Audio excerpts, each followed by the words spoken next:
My name is Piper. I'm 34 years old. I'm the founder of a real estate investment company in New York, and I never imagined that the biggest turning point in my life would happen right at my sister's wedding. That day, the five-star hotel in Manhattan sparkled with lights. More than 200 people were there, relatives, friends, and big names from finance and media.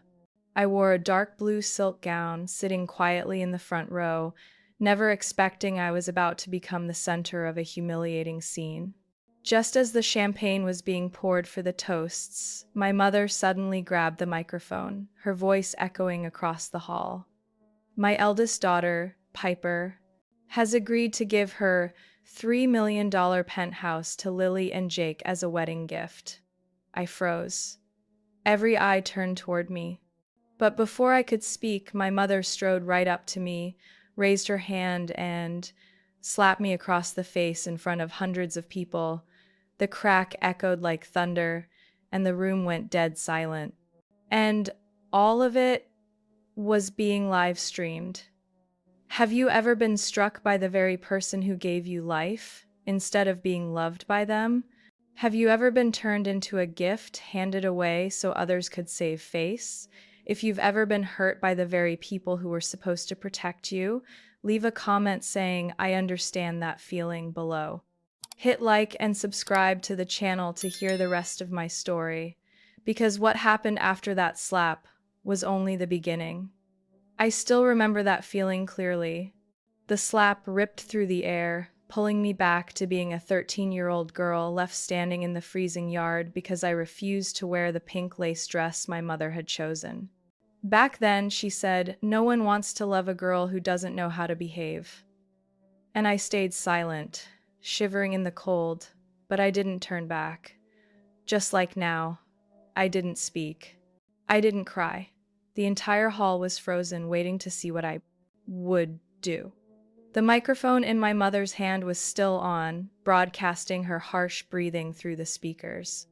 I simply bent down, picked up the diamond earring that had fallen, and stood tall again, meeting her eyes. No reproach, no fury, just a calmness so unsettling it made her falter for a second.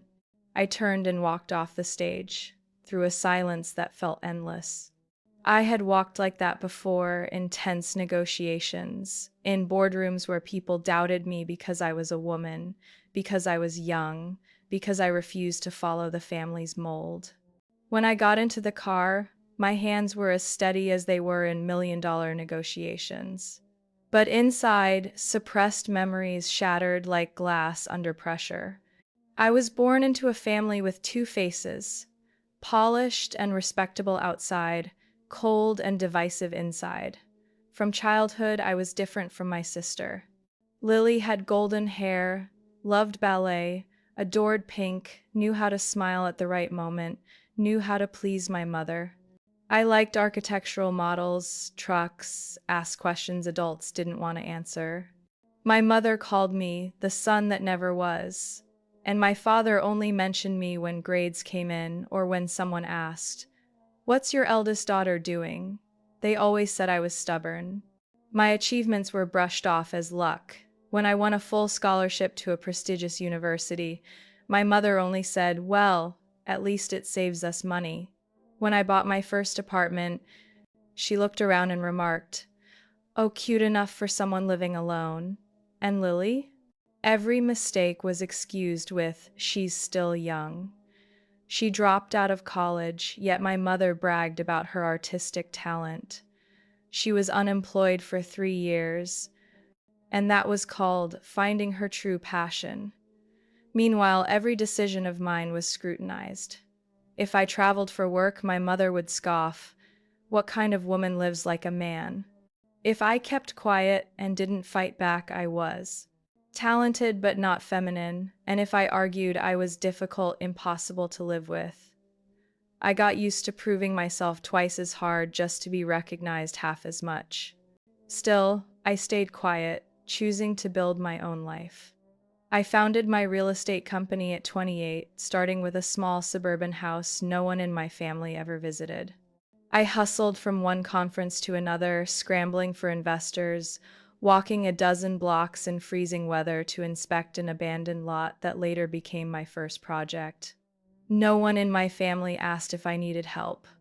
But once I started appearing in financial news, once I had my own office on the top floor of a Brooklyn tower, and once I bought a $3 million penthouse with cash after a major deal with an international fund, suddenly my family began needing me. First, a surprise call from Dad. "Piper, I heard you're doing well. Maybe you could help me with this tax issue?" Then Mom, with a sweet tone, "Could you book Lily a trip to Hawaii? She's been so stressed, poor thing." Then Lily herself, crying after a breakup, asking if I could cover a few months' rent while she got back on her feet. I helped. Not because they deserved it, but because I refused to become like them. I thought if I stayed kind, they'd understand. But no. They never saw kindness as generosity. They treated it as obligation. And today, when my mother slapped me at a wedding, in front of hundreds of people, I realized something. They never saw me as a person. To them, I was a tool, a wallet, a resume they could boast about when it suited them, discard when it didn't. That slap didn't hurt as much as the years I spent chasing even a flicker of acknowledgement I never received. But I'm no longer that little girl. And they will soon learn that when a woman like me stays silent too long, the cost of underestimating her is more than just a no. 3 days before the wedding, I had transferred $75,000 to my mother's account. Not a single thank you. Instead, she texted, "Make sure you arrive early to help Lily greet the guests." I said nothing. In my family, silence was always the safest way to keep things from spiraling. But the more I held my tongue, the more they took, as if my silence was admission that I owed them. I arrived at the hotel early that morning, exactly on schedule. The Grand Hill was one of the most luxurious venues in New York, the same place my mother once sneered at, saying, "People like us should stick to community halls." Now, Lily was getting married there, and I was the one covering nearly a third of the cost. The grand hall overflowed with flowers, soft light spilling across rows of white-draped tables. Staff hurried about, adjusting every detail. I watched from a distance, clutching a hot coffee. I had stood on construction sites where dust blocked out the sun, directed high-end apartment builds in the middle of winter snowstorms. Yet here amid chandeliers and roses, I felt more out of place than ever. "Piper," my mother's voice snapped from behind. I turned. She looked me up and down like inspecting a defective garment. "Why are you wearing that dress? It doesn't look feminine at all. Today is Lily's big day." I wore a dark blue satin gown, square neckline, sleek cut. Elegant, simple. I never liked lace. I didn't need embellishment to be seen. "I feel comfortable in this," I said evenly. "Comfortable isn't always appropriate," she muttered, turning away without waiting for a reply. I smiled faintly. Even after all I gave, she always found something to disapprove of.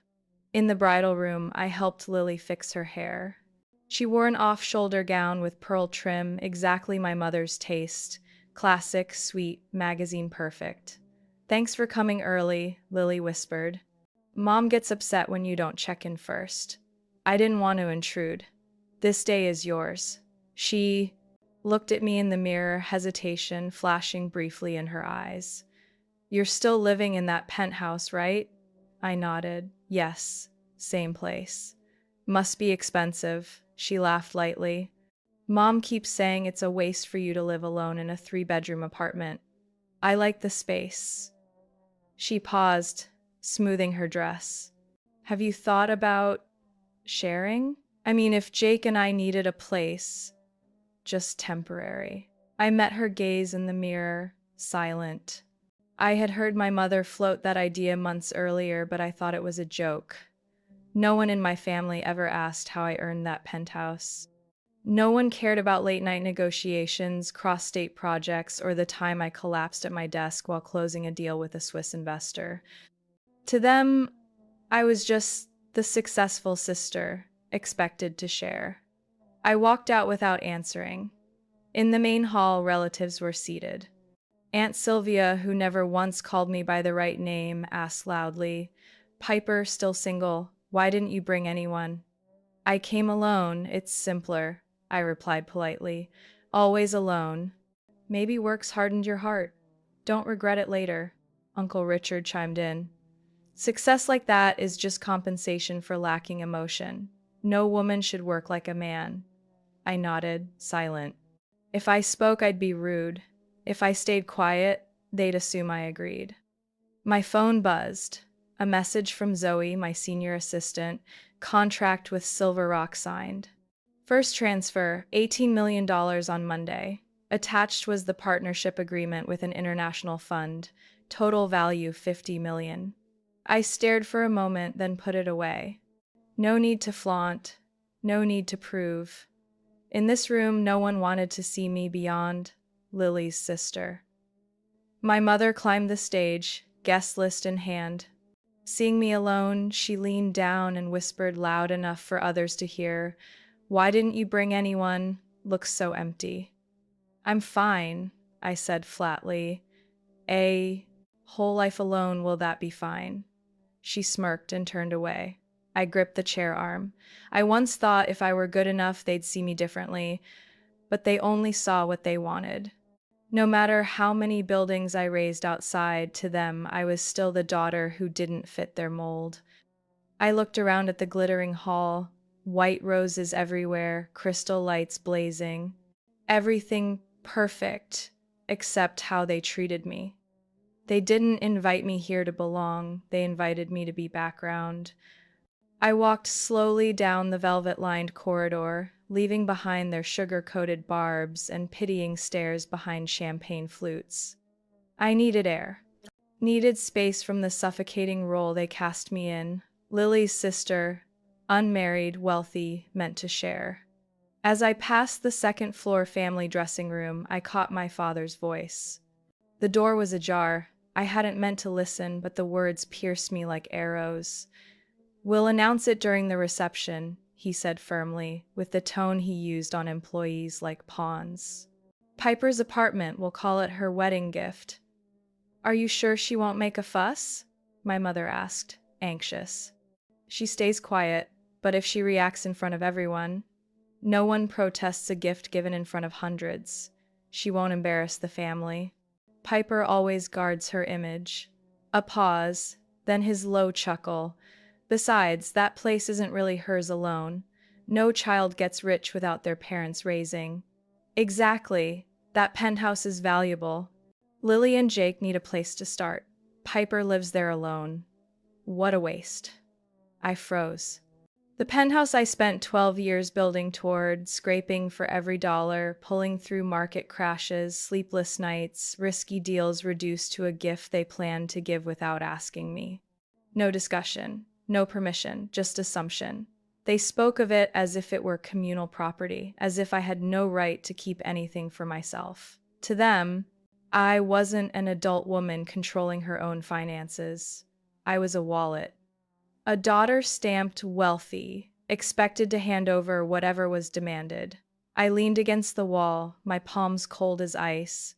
I used to think that if I simply lived decently and worked hard, one day my parents would stop seeing me as the flaw in the family. I once believed that if I didn't keep score, they would stop taking advantage of me. But when I heard every word they spoke so clearly, I realized I had been wrong. And I had been wrong my entire adult life. I slipped away from the hallway without letting them notice. Each step felt like moving through fog. I walked out onto the third-floor balcony, overlooking the wedding garden below. White ribbons swayed gently in the breeze. Chandeliers cast golden light across tables draped in silk. In the distance, Lily was laughing brightly beside Jake. A perfect pair. A flawless picture. Down below, staff were hanging more strands of lights. I looked down at the stone courtyard where they would soon hold the gift ceremony. I could already imagine my mother holding the microphone, my father standing beside her, Lily pretending to be overwhelmed as I was pushed onto the stage. I would be forced to make a choice under the gaze of hundreds of people, guests, clients, journalists. If I refused, I'd be branded petty, selfish. If I agreed, I would lose the only space that truly belonged to me, the place I had traded my entire youth to earn. And the worst part was, they saw nothing wrong with it. My phone buzzed lightly. A message from Mason Cole. "Everything okay?" Just seeing those words eased me. Mason was the CEO of the international investment group my company had just signed a $50 million development deal with. He wasn't only a business partner, he understood me better than my own parents. I typed quickly, "My family is planning to announce my penthouse as Lily's wedding gift." In front of everyone. The typing dots appeared instantly. That falls under Section 8.2 of the Asset Protection Clause. If they announce it without your consent, we have the right to intervene. I replayed that clause in my mind. Mason had insisted I add it when transferring the Penthouse title from the company to my personal ownership. He once told me, "Sometimes, family is the most dangerous place for successful women." I had thought he was exaggerating, but at this moment, I understood. "I won't let them touch it," I wrote back. "But I won't stop them right away. I want them to expose themselves so everyone can see who they really are." Mason replied with only 2 words, "Understood." I stood there for a long while, staring at the lights below. An expensive party, a model family, a glowing bride, and a successful sister sitting alone in the front row. They thought they could control me as they controlled every detail of Lily's life. But they forgot I was no longer the 18-year-old girl trembling with a student loan application in my parents' living room. I had changed. And if they wanted to turn Lily's wedding into a chessboard, I would not sit still as their pawn. The wedding began just as the sun slipped behind the trees west of the hotel.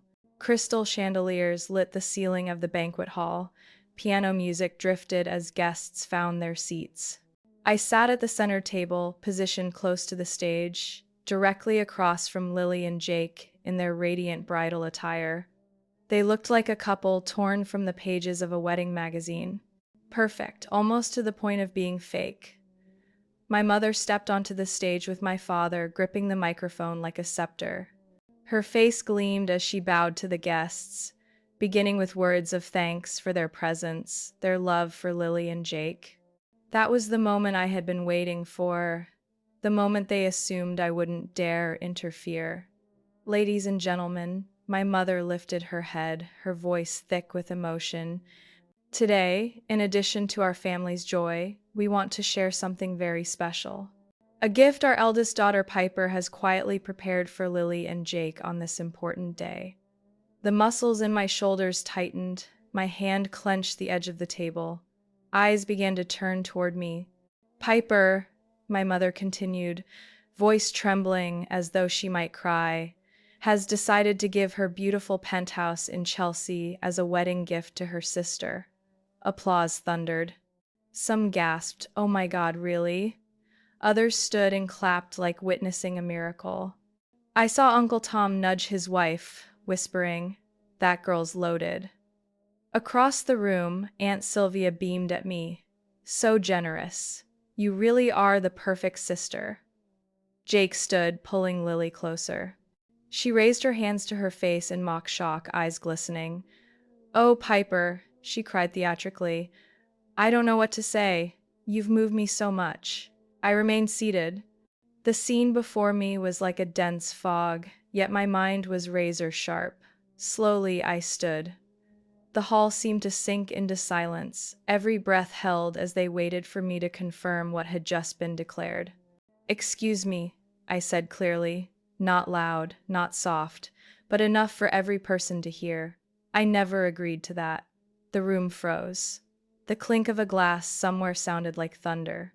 Lily's smile vanished. My mother stood stiff, My father halted mid-step on the stairs. I believe there's been a mistake, I continued, eyes fixed on the stage. That penthouse is my private property. No one, not even family, has the right to make declarations about it on my behalf. Murmurs spread.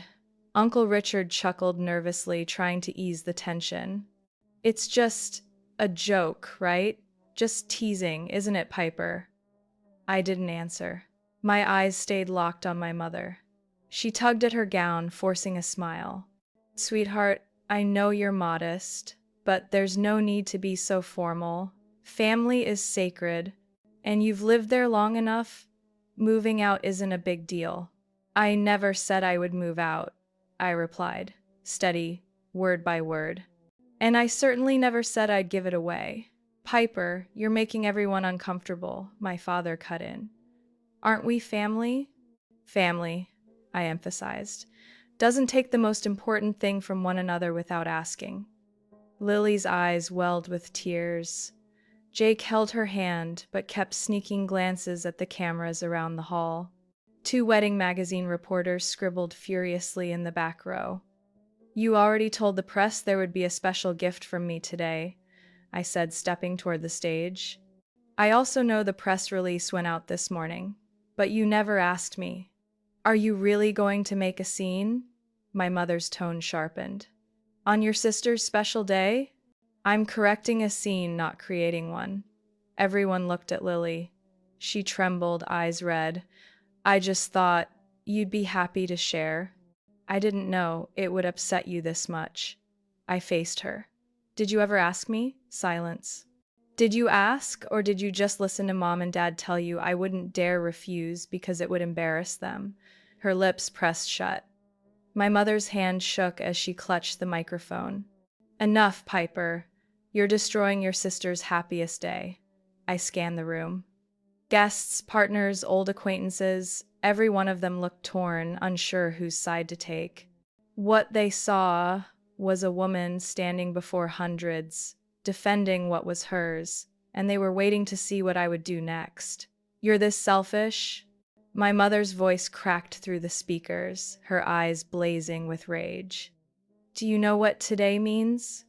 It's the start of your sister's new life, the day our family has waited for, and you choose to ruin it all for a piece of property. I didn't move. Beneath chandeliers and rolling cameras, I kept my gaze steady. She stepped down, gown sweeping across the floor. Her voice shook, not with sorrow but with fury. You have everything, a career, money, status. Your sister has nothing. She needs a foundation. That penthouse is the best thing you could do for her. And you can't even give that? You can't even love your own sister? My fists tightened, but my voice stayed soft. Loving someone doesn't mean surrendering your rights. Her hand trembled. You've disappointed me more than ever. I didn't flinch. Then suddenly, the crack of a slap exploded through the hall, amplified by the microphone, so sharp the glasses on the nearest table rattled. My head turned with the force, my skin burning. My diamond earring fell, rolling across the stone floor until it stopped under the stage lights.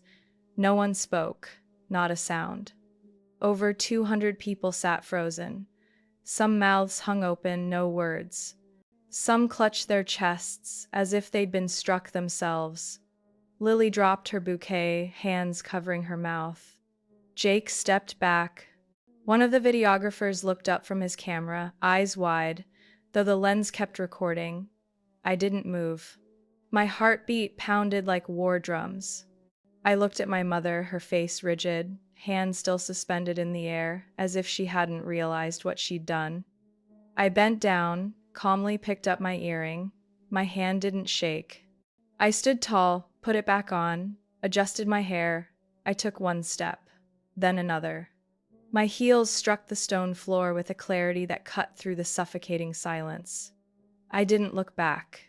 No one stopped me. I walked through the eyes of those who once called me niece, friend, partner. They stared, but no one spoke. A few looked away, uneasy, afraid of being pulled into the storm rising in my family. As my hand touched the heavy wooden door of the hall, I heard my mother's voice scream from behind. No longer amplified by the microphone, yet I caught every word as if she were right at my back. "You'll regret this for the rest of your life."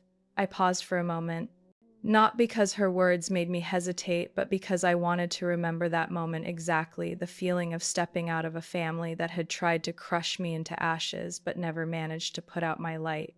I didn't answer. I opened the door, and I walked. I moved quickly down the hotel corridor, my chest tight under an invisible weight. Inside the ballroom, the murmurs were growing louder, chaotic, scattered like shards of broken glass.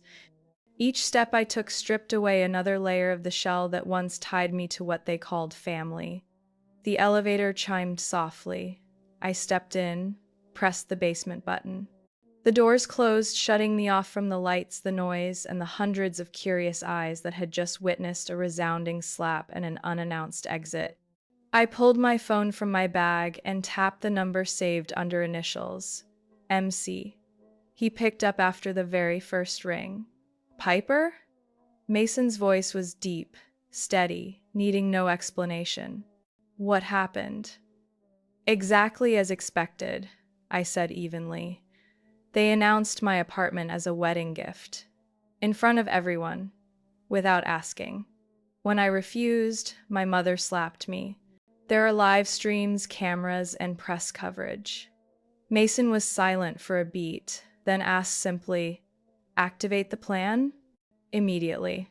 I've left the hotel, heading home for the documents. Can you be there in 30 minutes? "I'll be there.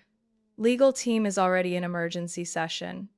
No one touches any asset tied to you, not even under the guise of family." "Do you need a car sent?" "Number I can still drive." I hung up just as the elevator reached the basement. The lighting here was softer, calmer. I hurried across the garage to where my Audi waited in the shadows. As I unlocked the door, a message flashed from Zoe, my executive assistant. "The live stream is spreading fast. People are talking about the Tensure slap. Some entertainment channels have started reposting clipped versions. Mason just called me. Needs you to confirm some documents." I typed back briefly. "Regarding the penthouse. Open the safe. Prepare the Singapore file, shareholder minutes, and the property deed." The car pulled onto the boulevard as sunset stretched gold across the avenue.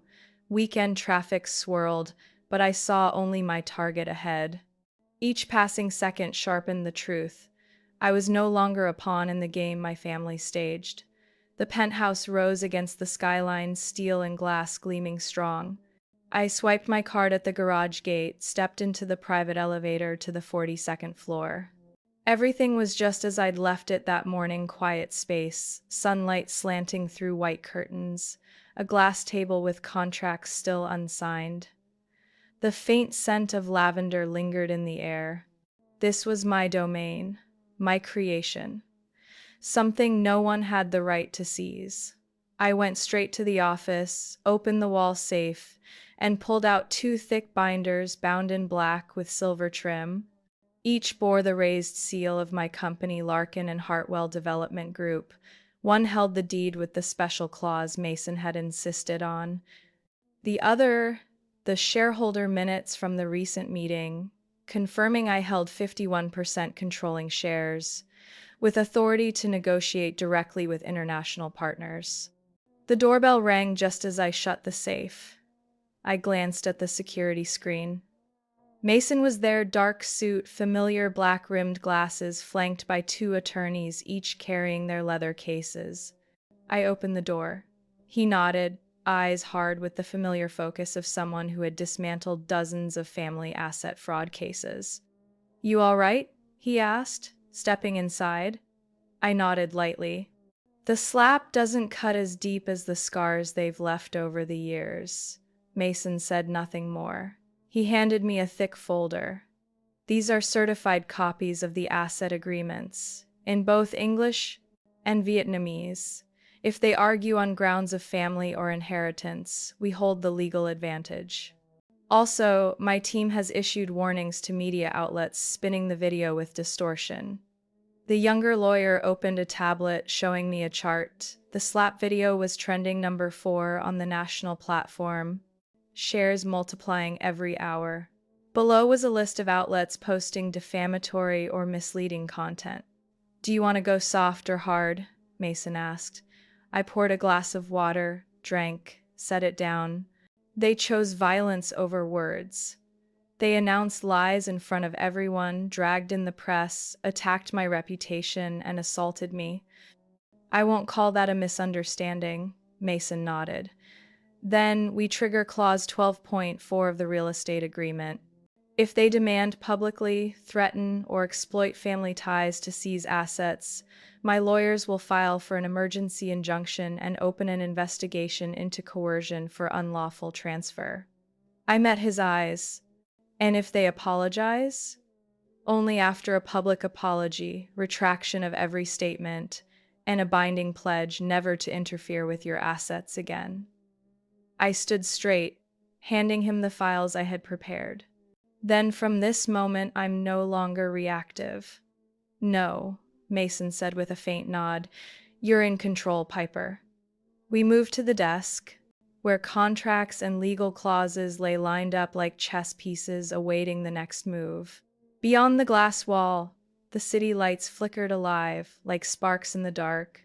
And this time, I would be the one to strike the match. Back at the ballroom, the air hung heavy, thick with unease. The whispers hadn't settled when the rear doors opened. The sound of firm footsteps echoed on marble, steady, cold. Heads turned in unison. Mason Cole walked in. He wasn't in a tuxedo like most guests, but in a charcoal suit, crisp white shirt open at the collar, no tie. Behind him, 2 young men in attorney attire carried leather cases. A few guests recognized him instantly, whispering in shock. "Is that Mason Cole, the CEO of Arbor Capital? My God, what's he doing here?" Jake nearly shot out of his chair at the sight, tension plain on his face. Lily froze, bouquet slipping from her hands for the second time that evening. My mother went pale, drained of color as she realized who was approaching. Mason stopped at the center of the hall, right where I had been slapped, his gaze sweeping calmly across the crowd. "Good evening," his voice carried clearly without a microphone. "I'm Mason Cole, Chief Executive Officer of Arbor Capital. I wasn't on tonight's guest list, but unfortunately, I must be here due to a situation involving one of our strategic partners, Miss Piper Larkin." The hall erupted with murmurs. Mason raised a hand, signaling his lawyers to step forward toward my parents. "Piper isn't only the founder of Larkin and Hartwell," Mason continued. "She's also the chief executive overseeing the entire East Point development project worth $50 million, which we have just announced our investment in." My father's eyes bulged. His hand clutched the edge of the table, his face drained. I saw him turn toward my mother, lips moving soundlessly. "What most of you may not know," Mason said slowly, "is that earlier today, a live stream from this event spread widely across social media. The footage shows coercion, defamation, and assault against our partner, Miss Larkin, by her own family." Lily staggered back, eyes darting for escape. My mother collapsed into a chair, ghost white. "We hold the original recordings from 4 camera angles, as well as the live stream, which has already passed 1 million views in just 3 hours. Publicly declaring personal property without consent, especially under social and media pressure, is not only unethical but actionable under civil law." I didn't need to speak. I stood at the edge of the hall, fingertips brushing a chair. Everything was unfolding exactly as planned. A man from the corporate table rose. "Thomas Greer, CEO of the Southgate supermarket chain." "Excuse me, but I've just confirmed what I saw online. Arbor Capital is truly in partnership with Miss Piper Larkin?" Mason nodded. "Not just a partner. She leads the project team and holds full decision-making authority." Thomas turned to my father. "Then, What I heard about today's behavior is true? My father stammered, searching for words, scanning for support. None came. I must withdraw from my collaboration with you, Richard Larkin, Thomas declared. I cannot trust a man who uses family pressure to seize his daughter's property. Immediately after, a silver-haired woman representative of Delta Bank spoke up. Our bank will be reviewing the credit terms Mr. Larkin proposed last week. It appears business ethics no longer apply in your household.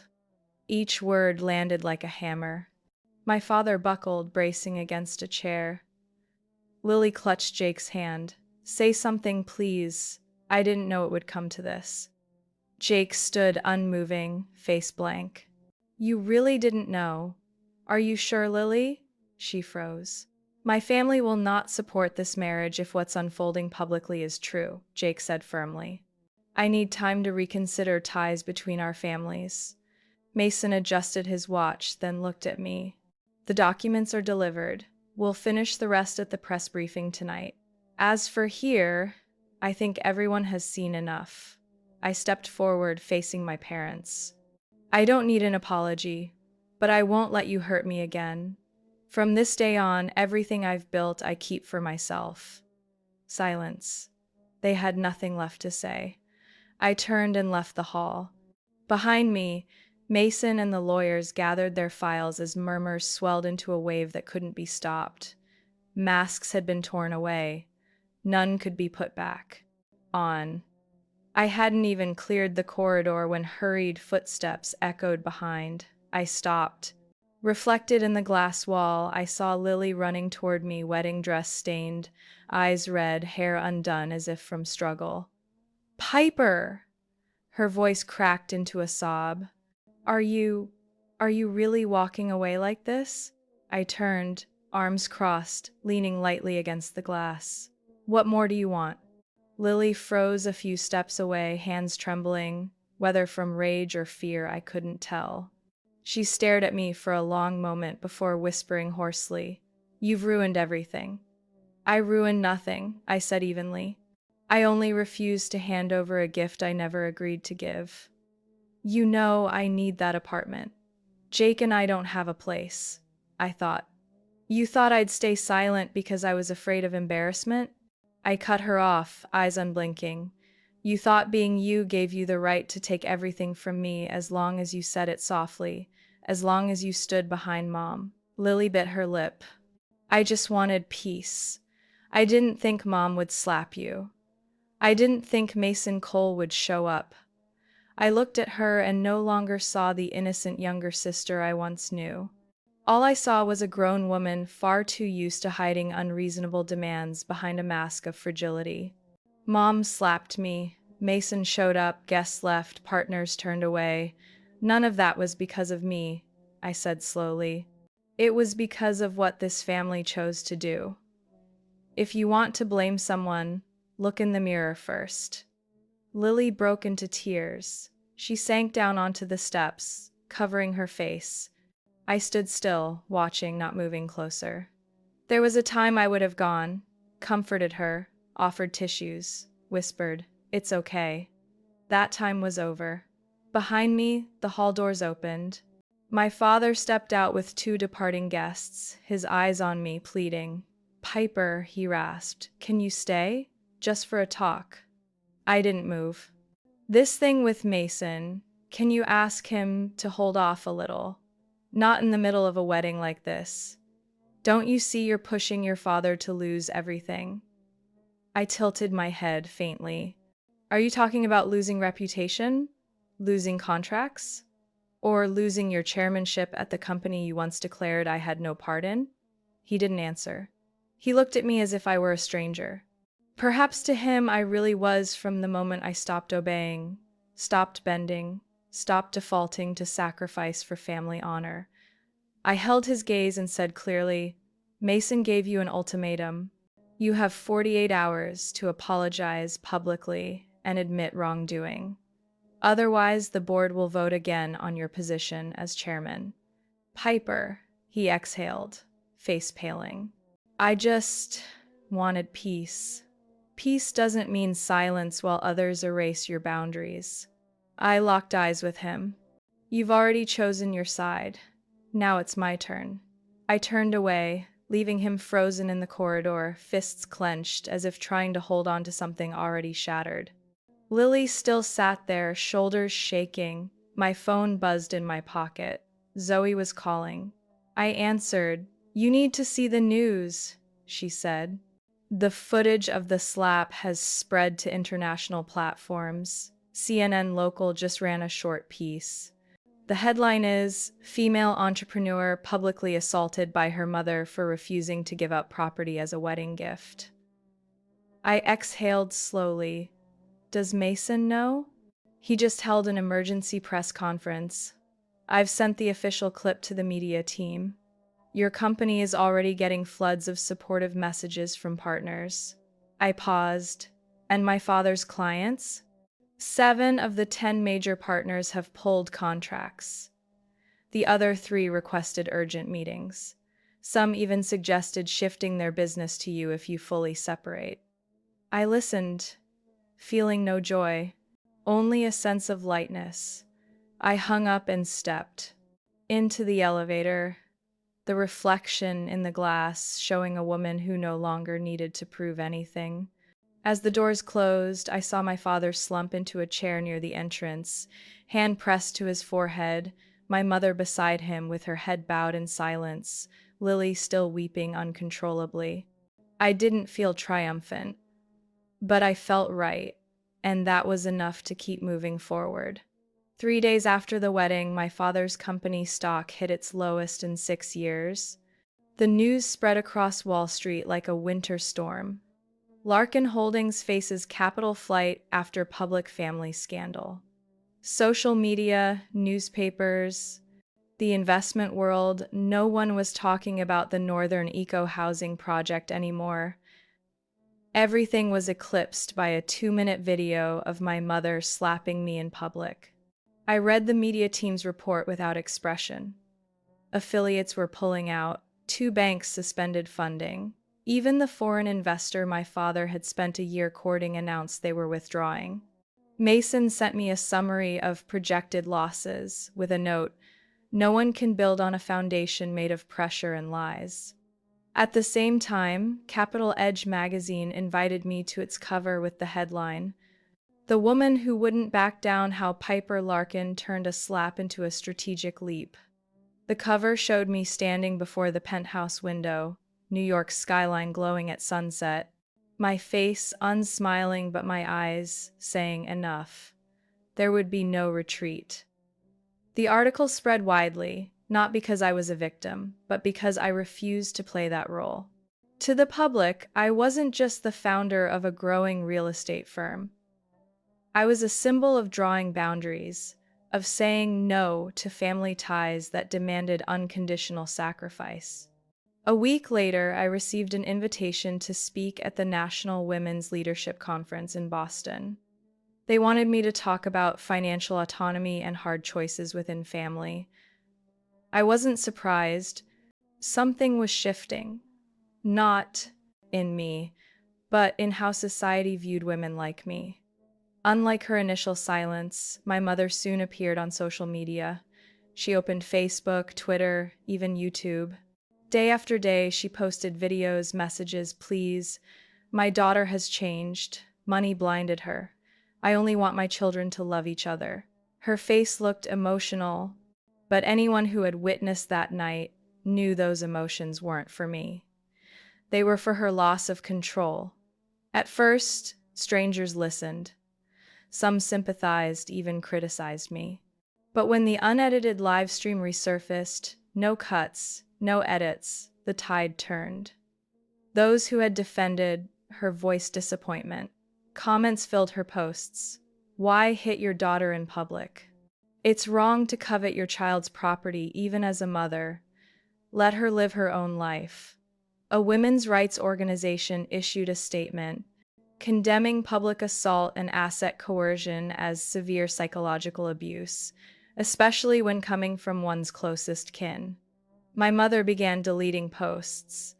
But the internet doesn't forget. Lily vanished into silence. I heard nothing after that night. By the second week, Jake posted a short note on his page. We've decided to pause the wedding to reassess the core values of our families. Polite words, but everyone understood. Jake's family was established, traditional, they wouldn't tie themselves to a public mess, and they certainly wouldn't let their name be dragged through daily ethical scandals. I felt no satisfaction, no glee at their trouble, but another feeling rose peace. I no longer had to explain, no longer had to lower my voice, no longer needed anyone's nod to confirm I belonged to the name Larkin. In a Monday company meeting, Mason announced my appointment as Arbor Capital's North America CEO. The new role came with equity, placing me among top strategic shareholders. When I walked into the boardroom, people rose not because I was Piper Larkin, the daughter slapped, at a wedding, but because I was the woman who weathered the storm and stood firm, unbowed. That evening, I sat alone in the penthouse living room. The city below blazed alive as if nothing had happened. I set down my glass of red wine, opened the balcony doors, and let the night air sweep in. On the table, my tablet lit up with interview requests, collaborations, book deals, talk show invites. I shut it off. I no longer needed others to tell my story. Monday morning, I changed the penthouse lock codes before leaving for work. In the restricted access list, I asked security to add 3 names. No explanation, no message, they understood. I closed my personal social accounts, unfriended every family member. No public statement, no fiery post. This silence was deliberate. I had nothing more to argue, nothing more to uncover, and most importantly, I no longer had to endure. My mother called 8 times in the first 2 days, then sent 3 long paragraphs, guilt, reproach, finally, pleading. But woven into every line was the same demand, that I understand her. Never once asking if I was okay. I didn't reply. I didn't read further. My father sent one text. At this point, you decide. I'm tired. I stared at it for a few seconds, then deleted it. No blessing, no acknowledgement. Just a retreat, true to form. When reputation failed, when image cracked, he vanished. I no longer waited for anyone to mend what was broken. I moved forward, alone, without emptiness. Mason was the first to text. Want to come over for dinner? My wife just made honey roast chicken. I said yes, not because I needed dinner, but because I knew sometimes what we need isn't blood family, but people willing to make room at the table without asking, what will you give in return? That evening, I sat beside Mason's 2 daughters, one 15, the other 18. They asked me about the penthouse, about my company, about what had happened at the wedding. I didn't dodge their questions, nor did I paint myself in brighter colors. When I got to the part where my mother slapped me in front of the crowd, the younger one stared at me and asked, "You didn't cry?" I smiled faintly. I didn't see what good tears would do in that moment. So, what did you do? I picked up the earring I had bought with my own hard-earned money, put it back on, and walked out. The girl nodded, then said clearly, "I think that's the best thing a person could do." Mason smiled, his eyes softening as he looked at me. I didn't need praise. But in that moment, I understood something. There are people who will never demand you kneel just to keep them around. My penthouse, the home they once called too big for one person to live alone, now carried a different meaning. Not just a place to stay, not just a reward for effort. It was a boundary, a testament that a woman can say enough and walk away unapologetic. I rehung the sketch I had once hidden away, a drawing of an arm rising steady from the water, not waiting for rescue. I placed it on the white wall across from the floor-to-ceiling window. Every morning, sunlight streamed through the glass, landing right on that sketch. And I didn't need anyone to remind me that I belonged here. My company kept growing.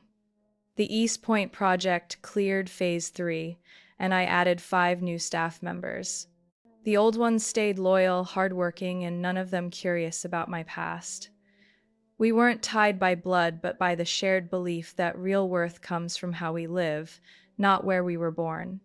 Sometimes I still glance at my voicemail, where a few unopened messages from my mother, from Lily, from some relatives remain. I don't delete them, but I don't listen either. Not out of hate, just because I no longer find it necessary. One afternoon, standing by the 42nd floor window watching rain fall, I realized everything I had endured, everything I had clung to it, wasn't weakness. It was hope. Hope that family ties would be enough to change them, enough to make them understand. But people only change when they want to, not because you're hurting. I had stopped hurting a long time ago. Family isn't the people who gave you life. Family is where you don't have to justify your existence. I choose to stay where I am seen with respect. I choose to keep the ones who call my name without conditions. No one can take away what you build with your own hands, unless you hand it to them in silence. I once stayed silent. But today, I say it plainly. I don't owe anyone anything just because of shared blood. I am free, and I choose not to return. And you? If you were in my place at that wedding, standing under hundreds of eyes, surrounded by false applause, and facing the cold sting of a slap from the very person who gave you life, would you stay silent to keep the peace? Or would you walk out as I did? For many, family is a refuge, but for some it's the very place they must fight each day not to be drowned. Have you ever had to stand up and defend your boundaries against those who hide behind the words, "we're family," to control and wound you? I share this story not to seek pity, but to tell those who have been branded ungrateful for choosing peace. You are not wrong for deciding how you deserve to be loved. If you have any thoughts after hearing this story, leave a comment below. I truly want to read them, and maybe you'll help someone silently going through the same thing realize they are not alone. And don't forget to follow this channel if you want to hear more true stories about family, honor, betrayal, and how each of us finds our rightful place again.